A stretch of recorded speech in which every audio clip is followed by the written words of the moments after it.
Para personas inquietas, Capital Radio. El remate de la 10 Radio.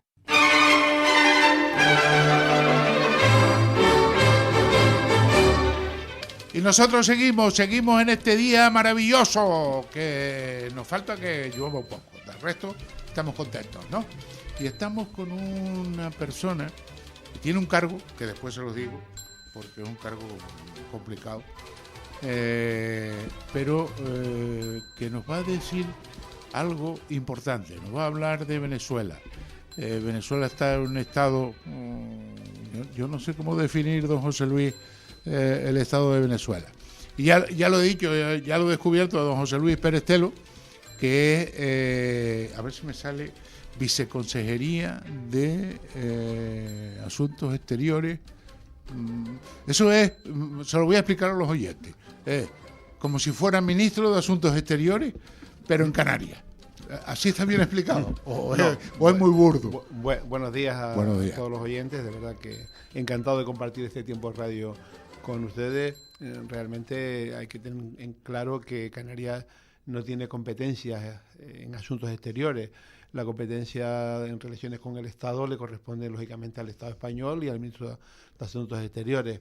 Nosotros lo que hacemos es atender en la medida de nuestras posibilidades la situación de los canarios que viven en el exterior. Y todos aquellos que han nacido en Canarias o descendientes de canarios, pues es nuestra preocupación y nuestra ocupación. Incluso aquellos ciudadanos españoles que su última residencia en España fue en Canarias, también son ciudadanos según el Estatuto de Autonomía de Canarias y que por tanto pues tenemos un compromiso de trabajar por esa gente.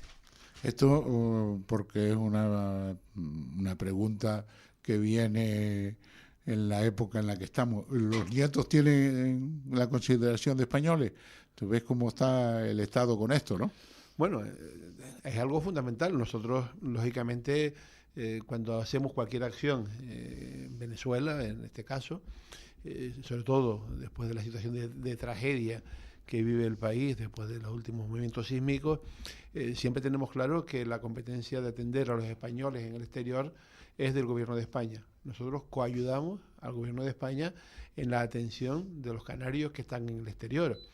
En este caso concreto, cuando se trata de una tragedia de este nivel, pues lógicamente también tenemos políticas de cooperación y ayuda humanitaria que están en este departamento, que van destinados a todos los venezolanos, independientemente del lugar donde hayan nacido, independientemente de su nacionalidad, porque estamos hablando de ayuda humanitaria. Eso se hace también, pero también, lógicamente, nosotros mantenemos unas políticas de migración que las llevamos trabajando durante muchos años.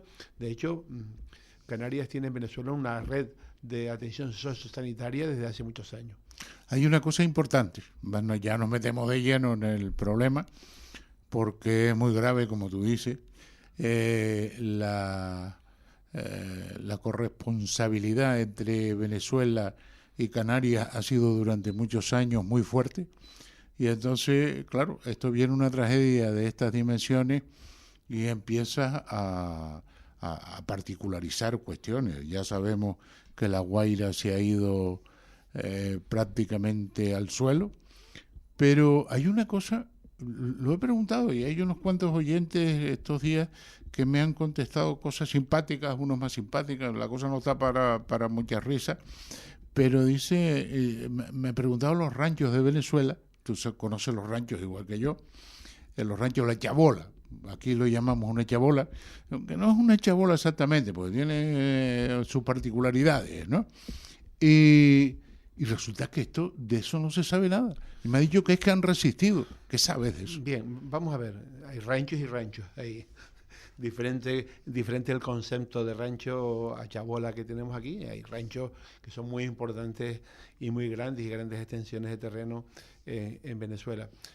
Yo creo que no se hace necesario en estos momentos hablar de las relaciones de Canarias con Venezuela. Yo creo que a todos los oyentes les consta y a todos los canarios, sobre todo en este lado de Canarias, de estas islas de occidentales, tenemos un vínculo y una relación permanente con Venezuela que nos ha llevado, pues, es mucha historia vinculada de Canarias con Venezuela, mucha historia de Venezuela en Canarias y mucha historia que hemos hecho los canarios o los isleños en Venezuela.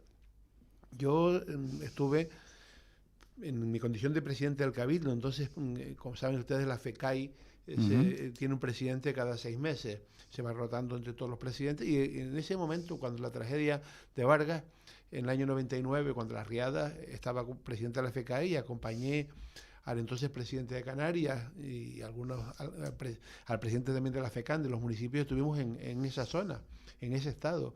Y ahora he visto las imágenes en televisión del terremoto y es infinitamente superior los daños que se han producido a aquel momento, que fue una gran tragedia para Venezuela y fue una gran tragedia para muchos canarios y españoles que vivían en Vargas. Hay que recordar brevemente que cuando hablamos de Vargas y de La Guaira estamos hablando del mismo lugar.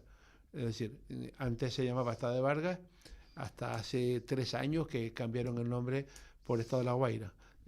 Todo el mundo sabía que La Guaira estaba el aeropuerto, estaba el puerto de La Guaira, pero sin embargo el Estado se llamaba Estado Vargas, ahora se llama Estado de La Guaira. Al final la afección de aquellas riadas pues es similar a la del terremoto, aunque el terremoto también incluye zonas de Caracas, precisamente más bien el estado de Miranda, la zona de Chacao, hacia el estado de Miranda, Palos Grandes, por esa zona por ahí, también hubo mucha afección, igual que en Puerto Cabello hubo problemas, en Turumero, entre Cagua y Maracay, cayó un edificio, y hay afecciones por todo Venezuela. Hay una cosa clara, ¿en qué estamos participando para esa ayuda? Como antes comentaba... Como Canarias, no me hable ahora... Como antes comentaba, Canarias tiene una red de atención sociosanitaria. Nosotros tenemos en Venezuela, en nuestras entidades canarias, hay 22 entidades canarias, de las más de 40 que ha habido entidades canarias en Venezuela, hay como 22 que están muy vinculadas en este momento a nosotros, porque están trabajando, bien sea con acopio de material, bien atendiendo a personas afectadas, incluso dejando instalaciones para que puedan pernoctar allí durante estos días hasta que se busca una salida. Nosotros tenemos varios consultorios médicos por Venezuela. Esos consultorios médicos que estaban destinados a atender a los canarios que tenían esa necesidad en esos lugares, ahora se han abierto para todo el mundo. Lógicamente, esos consultorios médicos están abiertos y cualquier persona necesitada, sin preguntarle pues ya puede acceder allí, su partida de nacimiento, puede ir allí. Esos consultorios médicos también, pues, un dispensario de medicamentos para aquellos que tengan esas necesidades. También nosotros tenemos centros de día ubicados en diferentes entidades que también están abiertas para todo el mundo. Tenemos también en atención domiciliaria, exactamente igual que en Canarias. Tenemos grupos de personas que trabajan en asistencia a aquellas personas impedidas o que no pueden salir o que tienen necesidad en sus propias casas. Y luego también nosotros tenemos una red de tarjetas de alimentación y de tarjetas de medicamentos. Esas tarjetas, que eran unas 5.000 de alimentos y unas 2.000 y algo de medicamentos, ahora se convocan cada año, solicitan las personas que entienden tienen esa necesidad. La hemos ampliado, de acuerdo al Consejo de Gobierno, hasta 8.000, es decir, todas las peticiones que se han realizado este año para tarjetas de alimentación o tarjetas de medicamentos se van a dar a partir de agosto para todas las personas afectadas. Eso es una tarjeta que les permite ir al supermercado o ir a la farmacia y comprar sus medicamentos. Y luego también tenemos, existe una fundación... ¿Esas tarjetas son para canarios o también para...? No, esos son para canarios. Son para canarios. O descendientes de canarios hasta el 3er nivel, hasta el 3er grado. ¿Tercer grado es? Hasta nietos de canarios. Y luego tenemos la Fundación España en Salud, que es una fundación que participa también el Estado, que atiende a aquellas personas que tienen la pensión por razón de necesidad, es decir, a aquellas personas que no cotizaron y tienen una pensión mayores de 65 años. Canarias no solo tiene eso, sino que ha incorporado 1.200 personas más, canarios, que no tenían la PRN, es decir, que no tenían absolutamente nada, y que con el apoyo del Gobierno de Canarias nosotros pagamos la cuota que les corresponde a esas personas y son atendidas en atención primaria, en atención especializada y también en hospitalización por la Fundación España en Salud. ¿Todo eso a raíz del terremoto? No, eso es aparte. Todo esto que estoy hablando venía ya. Venía funcionando. Lo que hemos hecho ahora es incrementar, como decía antes, por el terremoto las unidades médicas atienden a todo el mundo, antes eran para los canarios, o las atenciones en centro de día, o pues, para todo el mundo, o en las propias entidades se han abierto para recibir pues material o para recibir a las personas. ¿Y está teniendo algún tipo de inconveniente con el gobierno venezolano para transmitir la ayuda? No, ningún inconveniente, nunca ha habido ningún problema. Todas estas políticas, lógicamente, no solo se las contamos permanentemente al gobierno de España, al consulado de España en Caracas, a la embajada de España en Venezuela, como también se lo contamos lógicamente a la cónsul general de Venezuela en Canarias. Venezuela es un país que tiene consulado general en Canarias, y también se lo contamos lógicamente en este caso al embajador de Venezuela en España. Bien, pero la recepción está siendo completamente normal, sin ningún problema. Es cierto que hay ciertas limitaciones, y esto es un tema que pues nos ha costado explicárselo a las muchas personas que en Canarias están preocupadas por la solidaridad con Venezuela. Es decir, desde el primer día del terremoto se empezaron a copiar alimentos, ropa, medicamentos, porque lógicamente nosotros no podemos parar la iniciativa de solidaria de la gente. Pero claro, en estos momentos plantearse llevar un contenedor de alimentos es muy complicado. En Venezuela, afortunadamente, en este momento hay de todo.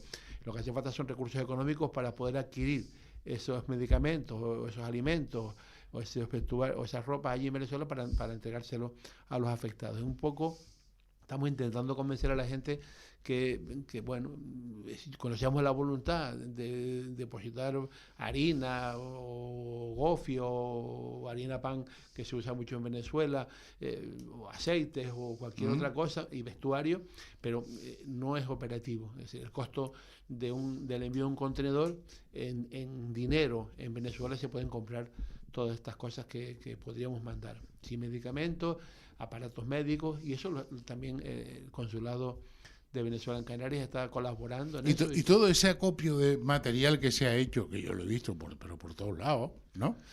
No sé si habrá algún listo de paso. Bueno, de hecho, eso no contamos con ellos. Ayer nos reuníamos con un grupo de estas asociaciones que están organizando esas recogidas, que ya la semana pasada se envió un contenedor vía marítima, irá a Puerto Cabello, y luego hay una asociación ahí en Venezuela que se ha encargado de recogerlo y repartirlo. Y pues a los demás les decíamos esto, un poco también están absolutamente convencidos que en este momento no es operativo esa recogida. Y ayer lo comentábamos, yo creo que si una persona pues da una botella de aceite o una botella o un kilo de comida, de garbanzo o de comida, pues que desgraciadamente también en Canarias tenemos familias que tienen necesidades y que por tanto se pueden atender también con esas iniciativas. Pero en este momento, ya digo, en Venezuela tenemos que ser conscientes que lo más operativo es que aquellas aportaciones económicas que se hagan a través de ONG que estén reconocidas y que garanticen que ese esfuerzo que hace el ciudadano de aportar, pues con muchas veces una parte de su pensión, una persona pensionista que quiera colaborar con Venezuela y quiere hacer un esfuerzo, pues que garantías de que esa ONG va a cumplir con el deseo de esa persona. ¿Y nos puedes dar el nombre de una ONG o no? Bueno, Eso yo prefiero no dar nombres porque yo creo que las conocemos todos, porque sería como hablar mal de otra, y yo no tengo ningún argumento tampoco objetivo para decir que otra no va a cumplir. Yo creo que todas están con la voluntad de cumplir y todas tienen el mismo deseo de... Me he quedado con una cosa, ahora me corrige si lo he entendido mal. Oye, soy un neófito en este tema, ¿no? Y entonces he entendido que ya no quieren que aporten comida, sino que se aporte... Es que es un tema lo entendí mal. Es un tema, es un tema muy complejo y bueno, es una oportunidad para explicarlo un poquito mejor. Vamos a ver. Nosotros, ni yo como viceconsejero, ni el gobierno puede prohibir que alguien manifieste su solidaridad a través de la adquisición de un medicamento, a la adquisición de un producto alimenticio o la adquisición de un vestuario, sobre todo si es ropa de niños, para enviarlo porque entienden que su colaboración está menos tergiversada por no decirlo de otra manera, si la emplean material que si la emplean dinero.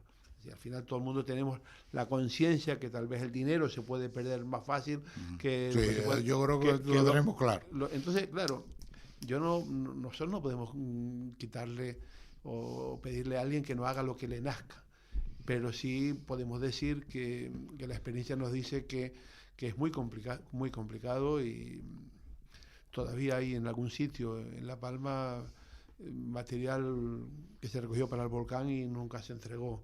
O nos pudo pasar con el dinero que se recogió el gobierno cuando la tragedia de Vargas. Por eso nosotros recomendamos que se haga a través de ONGs que estén perfectamente testadas, como que funcionan bien y que nos van a garantizar que el dinero llega. De hecho, antes no lo dije, nosotros tenemos 3 entidades en Venezuela, no tiene nada que ver con los canarios, que hacemos políticas de cooperación. Nosotros tenemos un programa con aldeas infantiles que trabajan en Petare, y hay que ver lo que están haciendo en Petare, con los niños en Petare en Venezuela, en la propia Caracas, justo al lado en la zona de los ranchitos. De la capital. Luego tenemos otro programa con CESAL, que trabaja trabajo y personas, han hecho trabajos de incorporación, sobre todo de mujeres en situación de riesgo, de cocina, de otro tipo de trabajo. Incluso tengo una anécdota de una persona que era licenciada en Derecho allí en Venezuela, en este caso en el estado de Carabobo, en Valencia, que era licenciada en Derecho y estaba en ese programa haciendo alimentos, haciendo postres y vendiendo, en un programa que estaban haciendo esta ONG. Y luego tenemos otra ONG, Hijos de Morán, que está en el estado de Lara, en Tocuyo de Lara, que están con un comedor social, tienen unas cocinas, tienen un consultorio médico, que están apoyados por el gobierno canario. Esto digo para todo el mundo, no solo para Canarias. También en los últimos años hay un cura canario en Chacao, en la parroquia de Chacao, Padre Clemente, al que también hemos colaborado económicamente desde el gobierno de Canarias, ha montado una cocina, tiene un comedor allí. Yo digo, se puede ir a explicar la evolución de la sociedad, pues la cocina que tenía, la cocina que tiene ahora, con el apoyo que dimos nosotros. Y antes tampoco lo dije, tenemos residencias geriátricas. Hay una en Quíbor, organizada por Nuestra Señora de los Reyes, otra en Cagua, Nuestra Señora de las Nieves, que son ancianatos allí, que tienen 24 y 18 personas, digamos, atendidas las 24 horas del día. Pero también tenemos convenios con una entidad, San Vicente de Paul, en Valencia, en Carabobo, o San José, en Caracas, que son entidades venezolanas que atienden a mayores, que tenemos un convenio de cooperación, de ayuda, de colaboración, y ellos también atienden a canarios que tienen esas necesidades. ¿Y eso se ha incrementado en cuánto? ¿O bueno, todavía no tienes datos? En estos momentos esas políticas tenían un presupuesto bastante elevado, unos 8 millones de euros aproximadamente, y el Gobierno de Canarias, en el acuerdo de Consejo de Gobierno de la semana pasada, ha acordado incrementar en 1.8, 1.800.000 euros más esas partidas presupuestarias, que vamos a incrementar. Nos va a permitir, como dije antes, que todas las solicitudes que tenemos de tarjetas médicas o de tarjetas de alimentos se concedan, y además se incremente en 10 euros la recarga de cada una de esas tarjetas. Y además vamos a incrementar nuestra participación en España en Salud, y además pues en dotar a estas 22 entidades de recursos farmacéuticos, es decir, de productos farmacéuticos que pueden ser pues repartidos entre la población que lo solicite. José Luis, antes del terremoto, ¿Venezuela tenía problemas de suministros médicos o es un invento mío?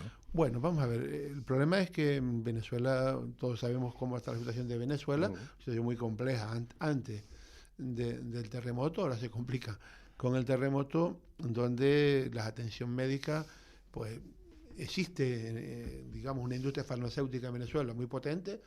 ¿Potente? Sí, en Venezuela hay cualquier producto que uno necesite, está en Venezuela, está en la farmacia de Venezuela. Lo que pasa es que es muy caro. Muy caro. Vale. ¿Y qué pasa? Que los hospitales no tienen material hospitalario. Entonces, llegamos a una situación en la que una persona necesitaba ir al hospital y tenía que llevar pues los medicamentos que necesitara, incluso muchas veces hasta los utensilios que iba a utilizar durante su estancia en el hospital. Esa es una situación muy compleja y muy complicada que vivía nuestra gente, pero también los venezolanos. Entonces, al final, esa idea que yo tenía, que tienen muchos canarios, de que Venezuela tenía problemas de suministro de productos farmacéuticos, no es verdad. No, productos farmacéuticos hay, es decir, basta ir a estar en Venezuela, no solo productos farmacéuticos, cualquier alimento, cualquier vestimenta, cualquier referencia, marca que uno encuentre en el mercado está allí en Venezuela. Grandes zonas comerciales, grandes centros comerciales, con todas las marcas que podemos encontrarnos en cualquier lugar del mundo. Es decir, Venezuela tiene lo que pasa es que el nivel retributivo de las pensiones o los funcionarios públicos es tan bajo que se les imposibilita obtener esos productos. O sea, además, cuando tienes una atención sanitaria, tienes que llevar todo el material, pues eso cuesta muy caro. De hecho, nosotros desde hace mucho tiempo tenemos también lo que se llaman las ayudas por un acto, es decir, las ayudas humanitarias que se producen por necesidad en un momento determinado. Alguien que se va a operar y pues como le tiene que llevar el material, pues lo tiene que comprar y ya no tiene dinero para comprarlo. Es decir, yo creo que uno de los problemas graves que tenía Venezuela en estos momentos y no sé cómo... Entonces, yo me voy a quedar con algo, ¿no? Que ¿cómo ayudamos a Venezuela? O sea, si yo quiero participar y digo, pues tengo ganas de ayudar a Venezuela, ¿cómo lo ayudo? Yo creo ONG y punto. Yo sinceramente creo que realmente en este momento es el gobierno de Canarias no puedo ir directamente. Por un familiar que tengas allí, un familiar que tengas en Venezuela, que existe mucho. De hecho, Venezuela... Todos tenemos familiares allá. En los últimos años en Venezuela se nota la influencia del inmigrante. Como se notaba en Canarias antes, en los años 60, cuando venían inmigrantes de Venezuela, o cuando venía el dinero de Venezuela, se notaba en la economía por ejemplo, en La Palma, y de La Palma. Por ejemplo, en La Palma, fundamental. Entonces, ¿qué ocurre ahora? Que en Venezuela también se nota cuando llevan las que ellos llaman las remesas, que es el envío de dinero de los emigrantes que están en el exterior a sus familias en Venezuela. Y se nota en la vida de Caracas o de cualquier ciudad de Venezuela. Entonces, en estos momentos, a través de familiares o a través de una ONG que se dedique precisamente y que tengamos la confianza de que va a llegar a las personas afectadas. Eso es lo mejor que puede. Un día en esta casa hablamos a raíz del volcán de La Palma. Recuerdo en este mismo programa, en la mañana, cuando comentábamos algunos, y creo que lo comenté de los primeros, dije que me parecía un error, por no decirlo de otra manera, cuando el Cabildo de La Palma y los ayuntamientos de Los Llanos, El Paso y Tazacorte abrieron cuentas corrientes para que la gente depositara su apoyo. Y hubo mucho dinero en esas cuentas. Luego, la administración pública tiene muchas dificultades para poder ejecutar y para no hacer se llegar. Podía distribuir ese dinero. Entonces, el presidente de Canarias, cuando se planteó este tema, automáticamente lo primero que decidimos es que el gobierno ni los cabildos, los ayuntamientos iban a recoger dinero. ¿Por qué? Porque luego no lo pueden materializar. De hecho, en este momento estamos teniendo problemas enormes en ayuntamientos o cabildos para poder enviar ayuda a Venezuela. ¿Por qué? Porque el sistema, digamos, de fiscalización y de gestión de esos recursos en la administración, pues le pone dificultades. De hecho, yo presido una entidad que creó el gobierno de Canarias, se llama FUCAE, que es una fundación canaria para el exterior, que lo que hacemos es de instrumento del gobierno para hacer llegar las ayudas, por ejemplo, a los afectados o a las personas que están en Venezuela. ¿Por qué? Porque en Venezuela no se puede hacer una transferencia en dólares ni en euros. Es necesario que se transformen esos euros o esos dólares en bolívares, por eso tenemos que ir a una casa de cambio para que la casa de cambio le ingrese a las entidades o a las personas beneficiarias el dinero en bolívares. Para eso existe FUCAES, para poder instrumentalizar todo eso. Vaya, hombre. Al final lo del volcán de La Palma ni te cuento, porque eso sigue todavía dando vueltas, ¿no? Bien, pero bueno, yo creo que las cosas van mejor. Faltan, pues lo que decíamos algunos, cuando se fuera el el foco mediático, todas aquellas promesas se iban a olvidar y vamos a tener que ir arrancando acuerdo tras acuerdo, año a año, en función de estrategias políticas del Congreso, de mayorías y de necesidad de que le podemos de tener un voto que tenemos allí para poderlo conseguir. ¿Por qué? Por ejemplo, una medida, 60% del IRPF para los palmeros, se aprobó, pese al voto en contra del Partido Socialista, hay que recordarlo, se aprobó en el Congreso con el voto del resto de fuerzas políticas, por 10 años. Por tanto, es un mandato del Congreso de los Diputados al Gobierno, de obligado cumplimiento, que tiene que descontar el 60% del impuesto a la renta de las personas físicas a todos los palmeros. Pues resulta que no lo aplica. Y empieza enero, febrero, noviembre, y en diciembre, el último día, porque tienen que convalidar un decreto y tenemos que votarles a favor de convalidar ese decreto, lo aprueban. Con lo cual consiguen el objetivo que ellos criticaban en su día el Partido Socialista de la consecución de ese objetivo, porque decían que eso beneficiaba solamente a los ricos. Miren, el descontar el 60% beneficia precisamente al que menos tiene. Aplicarlo como se está aplicando sí beneficia a los ricos, porque, por ejemplo, afortunadamente con mi salario, que me lo apliquen en diciembre me da absolutamente lo mismo, es mejor, porque entonces me devuelven todo el dinero completo cuando hago la declaración de la renta. Pero una persona que tiene un salario de poco más de 1.000 euros, ese 60% menos de descuento cada mes le significa un ingreso mayor en su nómina y le aumenta pues sus posibilidades dentro de la isla. Por tanto, ¿por qué no se aplica? Porque ya no tenemos el foco mediático, las declaraciones, las visitas. Ya no es la presión. Y ya nos olvidamos. Nos olvidamos de la isla. No es la presión mediática, ¿no? Ahora te voy a hacer una pregunta, no sé si tienes los datos o no. Hombre, si no tienes los datos tú, vamos a ver. Se está hablando ya de 5.000 y pico de muertos, ¿no? Los americanos, la parte que empezaron a decir al principio no me la creí, yo al menos fui prudente en ese tema, veo que no, que la cifra está muy lejos de la que dijeron ellos, pero ya estoy preocupado, ¿eh?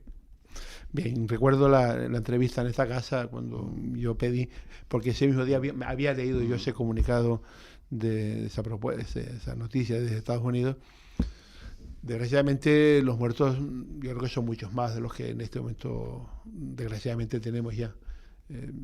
Hay familias que perecieron todos en el terremoto, luego no hay quien reclame ni manifieste su desaparición y por tanto habrá mucha gente que nunca sabrán que estaba allí y que perdió desgraciadamente la vida. Son muchos los fallecidos, basta ver la cantidad de edificios que en todo el entorno de Macuto cayeron al suelo. Es decir, hay edificios donde, por ejemplo, tuvimos la desgracia de que nuestra delegada del gobierno en Venezuela, Chabela, Isabel Jara, falleciera, porque su edificio, curiosamente, en las riadas del año 99 quedó en pie.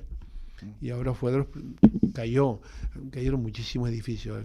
Basta ver esas fotos aéreas que se ven de la zona de La Guaira, la zona de Macuto, donde se ve la cantidad de edificios. Y ahí vivían muchos canarios o descendientes de canarios o nietos de canarios, muchos portugueses también que tienen su actividad por aquella zona.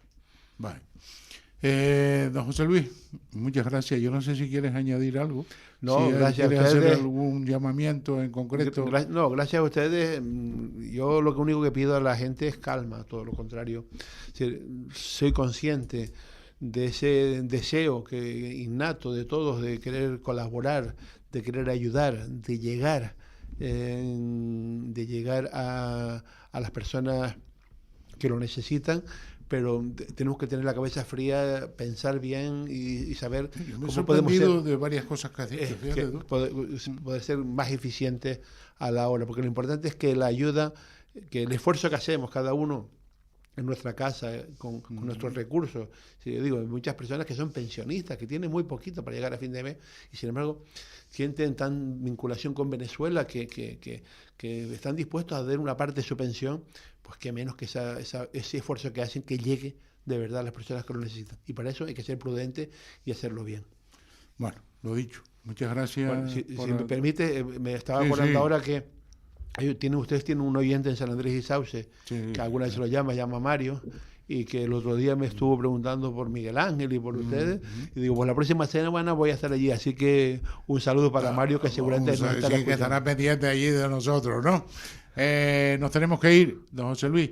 Muchas gracias por venir, muchas gracias por las observaciones que nos has puesto. A mí me has dado una lección completa en cuanto a lo de la farmacia, pues yo tenía una idea totalmente... En Venezuela hay cualquier tipo de producto.